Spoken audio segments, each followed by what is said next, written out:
But now we're on the most difficult part, which is about institutional racism, which we always knew was much harder to unravel. And that requires a multifaceted approach and different strands. But there is so much to be hopeful for. There is so much that I'm hopeful when I see the amount of young people out on the streets on Black Lives Matter.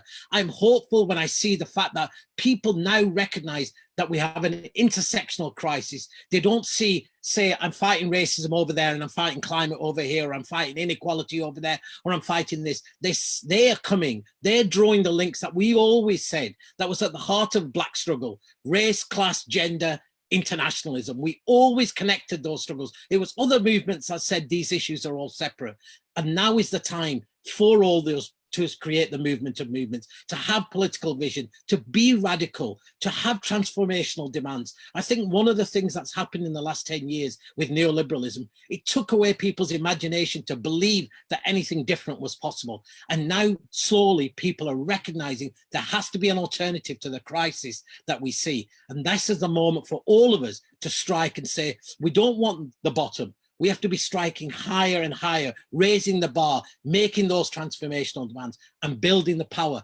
Ultimately, it's never about what we demand. It's about whether we've got the organizing power to make those demands come true. And that's why we always, all of us, everybody should be convincing people to join the trade union movement, because that is still the biggest organizing section of working people. But we must also rebuild our community organizations, because that combination between labor movement in the workplace and community organizations, our communities, it's so powerful. And then I think we have a chance to actually transform not just this country, but globally. And, you know, this is a life or death choice. I don't think it's a question that any of us can walk away, because we have always understood when the moment we get involved in this struggle, we're not just fighting for ourselves or for our families or our communities.